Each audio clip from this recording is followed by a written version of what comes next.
yang saya ingin tanyakan ini tentang sesuatu yang viral di media sosial tentang tafsirnya Rocky Gerung gitu. Tentang apa? Tafsirnya Rocky Gerung tentang Nyi Roro Kidul. Rocky Gerung. Oh, Rocky Gerung, Roro Kidul.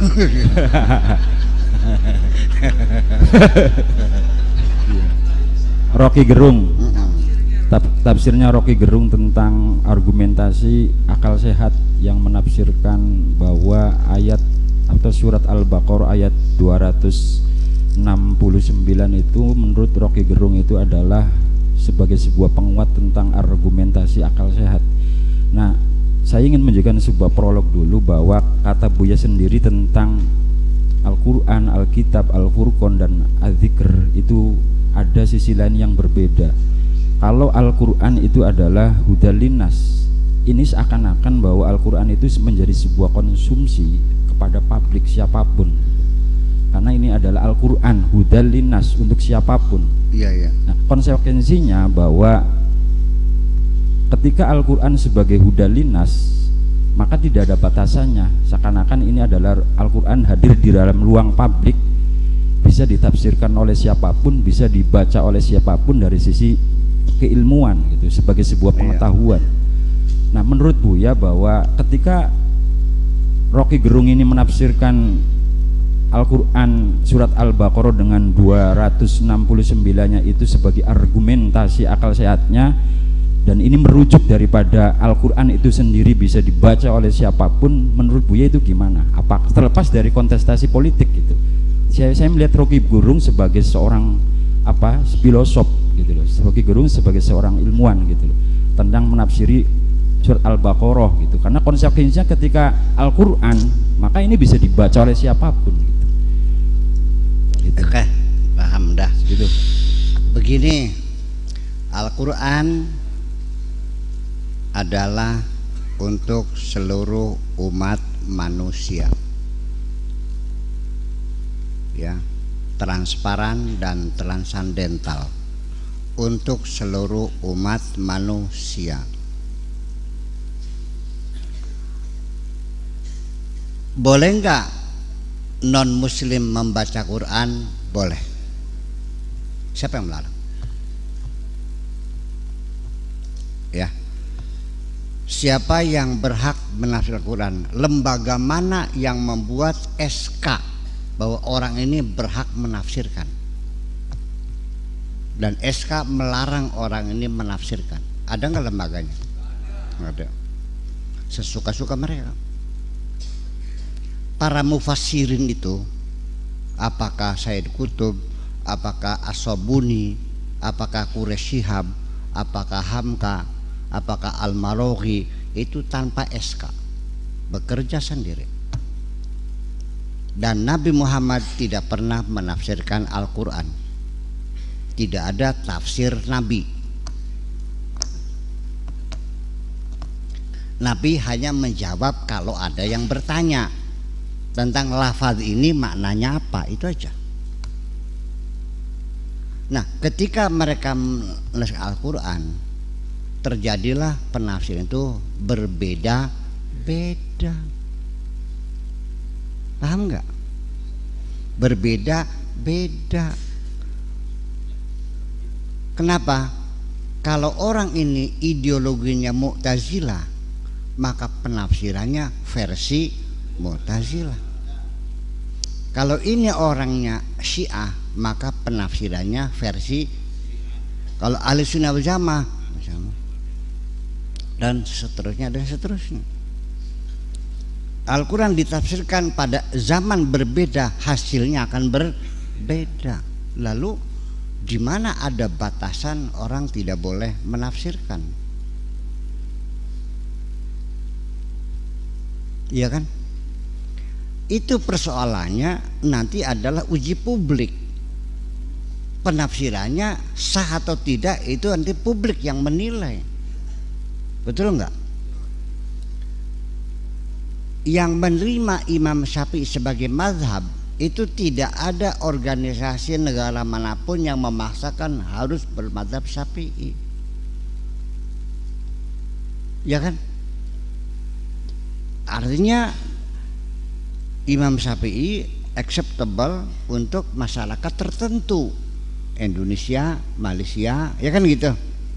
Tapi di Maroko tidak, dia memilih Maliki, yang ini memiliki mazhab Hambali, dan terbagi semua itu secara berbeda-beda. Dan itu pun hasil kajian mereka tidak menjadi keputusan mengikat, sifatnya normatif, ya suka dia. Karena belum menjadi undang-undang. Sekalipun fikihnya mengatakan mengawinkan perempuan di bawah umur boleh, tetapi karena undang-undang yang berlaku adalah melarang perkawinan anak perempuan di bawah umur 16 tahun, siapapun di sini menikahkan perempuan di bawah umur 16 tahun ditangkap, masuk penjara, nggak ada urusan. Sekalipun Syafi'i membolehkan. Itu persoalannya. Jadi apa yang Teologi Gendung itu saya bisa memahami. Ya, itu ayatnya waman utiyal hikmata faqad utiya khairan katsira. Itu maknanya ya kira-kira memang seperti itu, kira seperti itu. Hikmah itu ya berpikir akal. Kalau orang dikasih kecerdasan berpikir sehat, faqad utiya khairan katsira. Dia punya kebaikan yang besar sekali. Dia bisa menggali pengetahuan, bisa berkiprah di masyarakatnya dengan pengetahuannya itu. Bekas yang goblok-goblok orang dihitung gobloknya. Berapa? Ngupan tengel. Ya kan gitu. Itu. Jadi saya tidak pernah menyalahkan siapapun. Dan saya tidak mungkin menyalahkan siapapun. Kalaupun nanti saya berbeda dengan saudara Rocky Gerung, tetap bukan karena saya menyalahkan. Kita sifatnya nanti compare saja. Menurut Haji Syihab merah, menurut saya putih. Biarkan dia merah, biarkan saya putih. Nggak usah saya menyalahkan merah salah. Dan Anda jangan menyalahkan putih salah, silakan. Nanti yang menentukan adalah publik semuanya itu. Itu aja persoalannya. Jadi jangan dikira karena Rocky Gerung itu bukan orang Islam, non Muslim, jadi dia tidak boleh membaca Al-Quran. Tidak. Al-Quran itu hudan linnas. Tetapi kalau Alkitab itu hanya untuk orang yang bertakwa. Dzalikal kitabu la raiba fihi hudal lil Alkitab hudal lil muttaqin. Kalau Al-Quran syahrul Ramadan alladzi unzila fihil Quran hudan linnas. Jadi orang tidak percaya baca Quran. Baca apa tuh? Ya baca Quran. Orang itu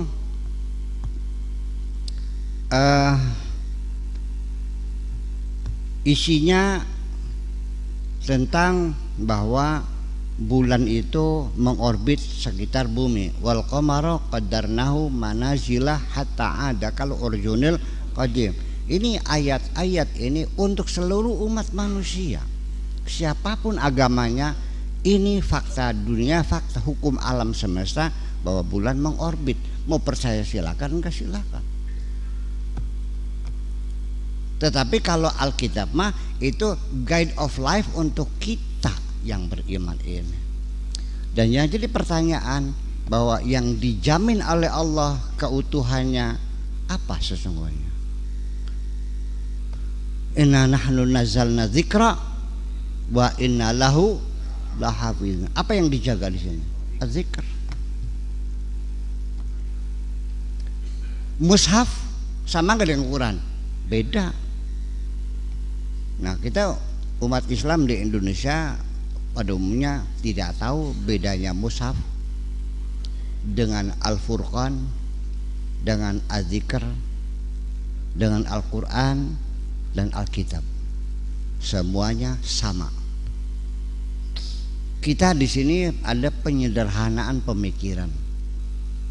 Di sana ada mandub, ada nafilah, ada mustahabbah, ada sunnah. Kita di sini sunnah. Ya kan begitu? Di sana ada makruh tahrim, makruh tanzih. Di sini hanya makruh saja. Di sana ada fardu, ada wajib, kita ya wajib saja. Itulah karena penyederhanaan inilah yang menyebabkan kita jadi kurang mendetail dalam berpikir. Itu aja persoalannya. Jadi pada akhirnya silakan saja yang mempelajari Al-Quran itu bukan Rocky Gerung saja, banyak para orientalis yang tetap pada agamanya mengadakan kajian-kajian tentang Al-Quran. Yang jujur ada, yang tidak jujur juga ada. Yang tidak jujur ketangguhan akhirnya mah, iya kan? Tapi kalau dia jujur dan benar, saya baca, saya akui orang ini hebat, bagus. Dan saya juga mengakui kepintaran Rocky Gerung, ya, khususnya di bidang filsafat etika terapan. Itu dia memang ahlinya, iya. Dan saya tidak akan membahas tentang kekurangan beliau, gitu.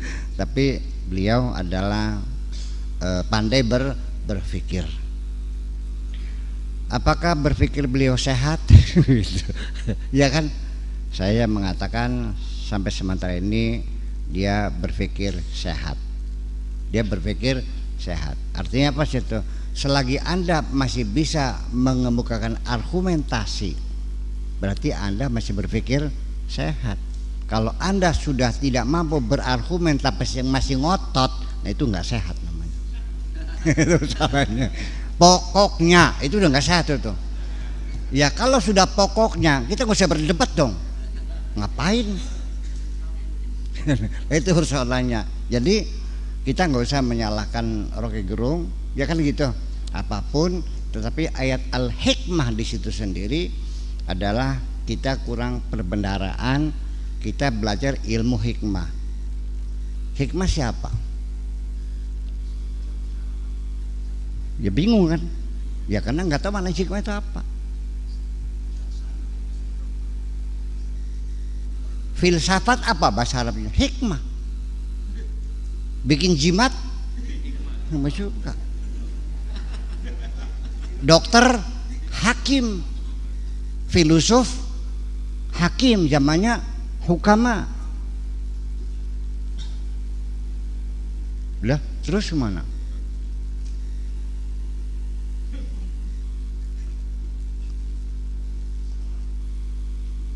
Aristo Al-Hakim itu filosof Aristoteles. Nah itu makanya jadi man util hikmah ya, barang siapa dikasih hikmah, kasih artinya hikmah itu berpikir cerdas, filosofis, ya berarti dia mendapatkan banyak kebaikan. Khairan katsira, artinya bisa mikir cerdas. Ya orang cerdas kan enak. Ya, bisa menguasai masalah, mengerti, paham, tahu ya bagaimana dia berbuat. Itu kan luar